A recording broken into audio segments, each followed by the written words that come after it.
Sudan's military has accused the paramilitary of failing to implement an internationally brokered truce for 24 hours, leading to the continuation of fighting for a fifth day. Sustained gunfire, artillery attacks and airstrikes rocked the capital Khartoum and the city of Omdurman across the Nile River. A 24-hour ceasefire has failed to hold, with both sides accusing each other of launching attacks. The ceasefire was mediated by the US. The conflict has killed over 270 people and left at least 2,600 injured so far.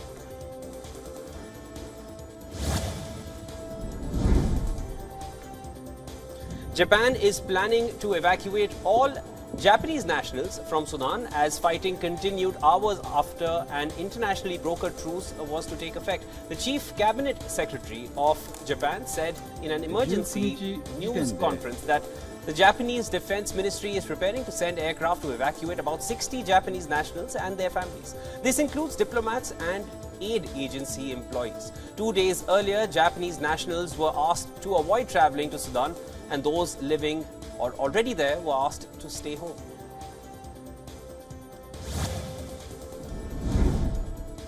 Chinese authorities have detained a dozen people over Tuesday's hospital fire in Beijing that left 29 people dead and numerous others injured, according to a preliminary probe.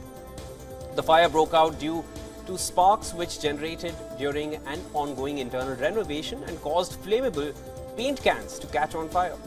Video footage showed some people climbing out of the windows using what appears to be makeshift ropes made out of bed sheets and jumping from the building. As per Chinese state media, the fire was extinguished half an hour later.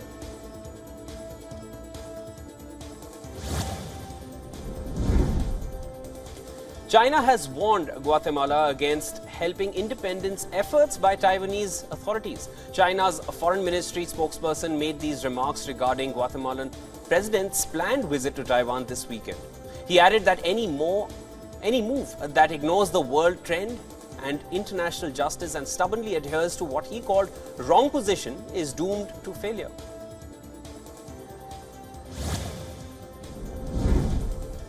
A parking structure collapsed in New York's Lower Manhattan. At least one person died and 5 others were injured in the incident. No foul play was suspected in the collapse of the 4-story structure near the New York Stock Exchange. Firefighters had to be pulled back from rescue efforts since the condition of the site was unstable. Then, in a first, emergency personnel used robotic devices to check for further casualties, after which officials said all victims were accounted for.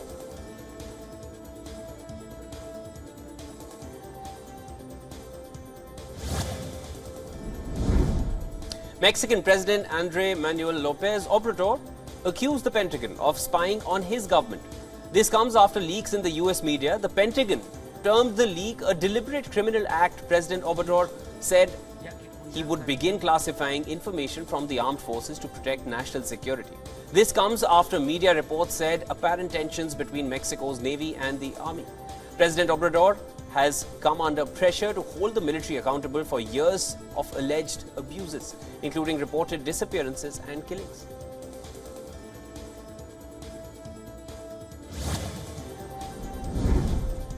North Korean leader Kim Jongun has called for the launch of a spy satellite.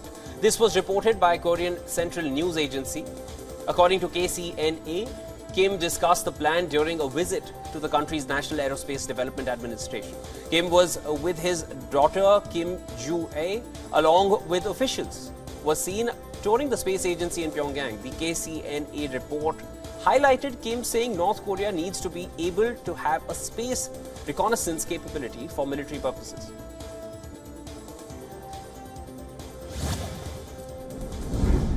Scotland's First Minister Humza Yousaf had a war of words with the opposition instigated by the ongoing police investigations into the governing pro-independence party. The arrest of the Scottish National Party's treasurer has significantly undermined the reputation of its new leader Humza Yousaf. The investigation is looking at what happened to more than $750,000 raised by Scottish independence campaigners in 2017. The arrest comes as the SNP, Scotland's dominant political party, faces deepening questions about its governance and finances.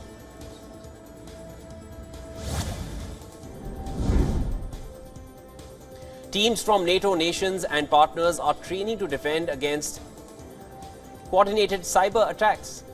The nations are organizing an exercise called Locked Shields exercise to help them equip their sensitive information from cyber hacking. The exercise in Tallinn is being organized by NATO's Cooperative Cyber Defense Center of Excellence, which is based out of Estonia. The center offers training and research to NATO member and partner countries.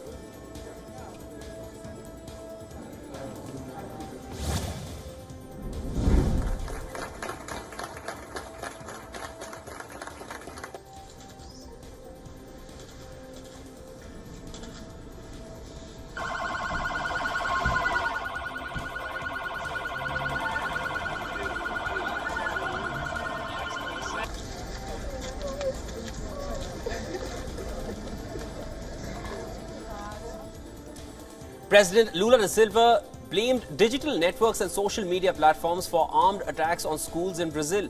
Lula called for a meeting with officials to analyze the attacks and threats to schools that have spread in Brazil recently. In the meeting, he said the so-called big companies are profiting from disseminating violence and getting richer. In the last 3 weeks, 5 people have been killed in Brazil in 2 armed school attacks. In the wake of this, some schools have deployed municipal security officers to guard students.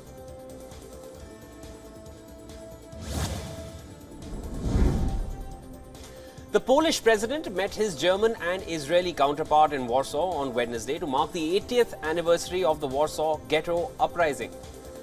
They will attend commemorations throughout the day. The MRKE, the largest Jewish uprising against Nazi Germany during World War II. German Nazi occupiers in 1940 cramped over 400,000 Jews into a small section of Warsaw. Most of them were sent to camps to be killed or died from the conditions in the ghetto itself.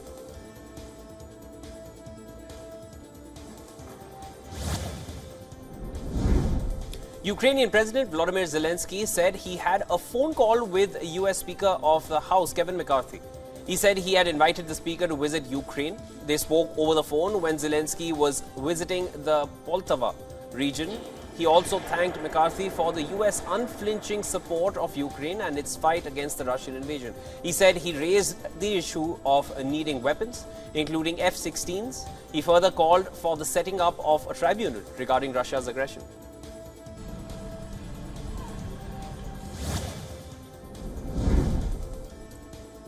Ukraine and Poland reached an agreement on Tuesday to unblock transit of Ukrainian grain from Friday.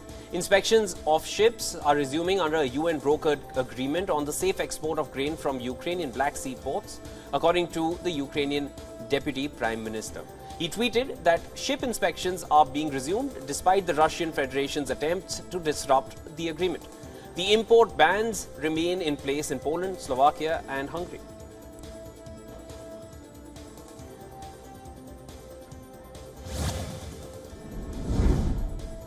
Cubans are looking for a new and bright future. 470 new deputies of the Cuban National Assembly will take office today.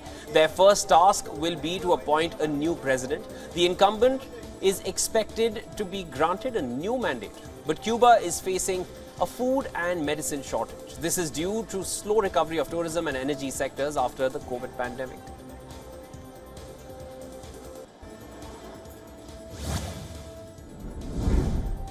Mexicans are protesting to bring back the banned bullfighting event.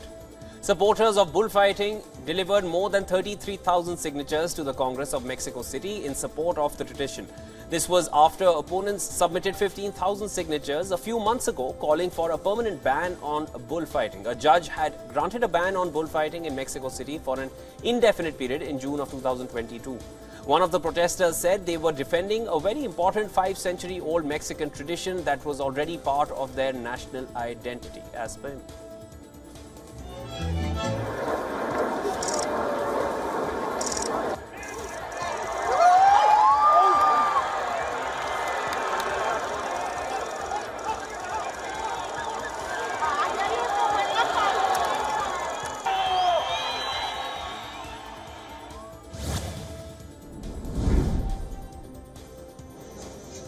The Russian Deputy Prime Minister Denis Manturov who is visiting India, has reiterated upon the strong relations India and Russia share. Manturov is also the trade minister. He also spoke of the trade ties between Moscow and New Delhi, which has exceeded $35 billion despite external factors.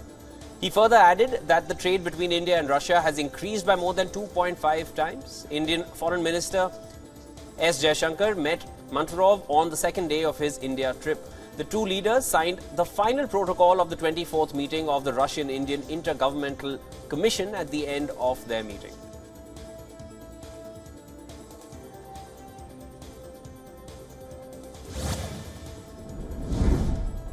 Russian Defense Ministry has said 8 of its long-range bombers flew over neutral waters in the Sea of Okhotsk and the Sea of Japan to provide air support to the forces of the Russian Pacific Fleet. This comes after a Pacific Fleet task force, including a corvette and smaller anti-submarine ships, held firing drills in the Sea of Japan on April 18th.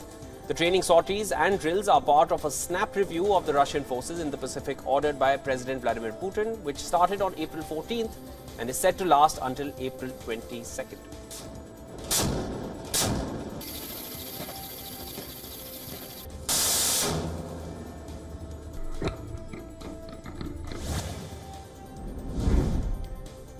Two Russian cosmonauts on board the International Space Station conducted a spacewalk on Wednesday for a total of 6.5 hours outside the ISS.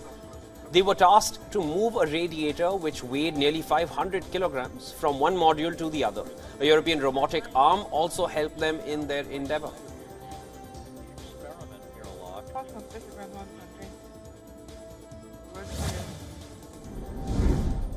11 Indonesian fishermen were rescued by a helicopter from a remote island in northwestern Australia.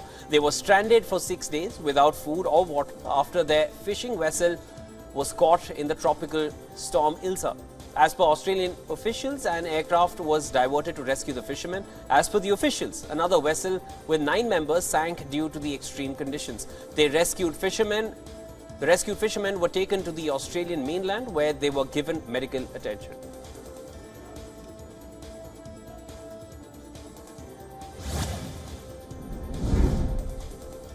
Residents living in the vicinity of the Nevado del Ruiz volcano in Colombia seem unfazed by the increase in volcanic activity. The Colombian army has been updating the population on eruption threats and delivered first aid kits in case they need to evacuate. The government has also raised the volcano's alert level to orange recently. This was following a surge in seismic activity that suggested there was a heightened chance that the volcano could erupt in the coming days or even weeks. Some 57,000 people are living in the volcano's hazard zone.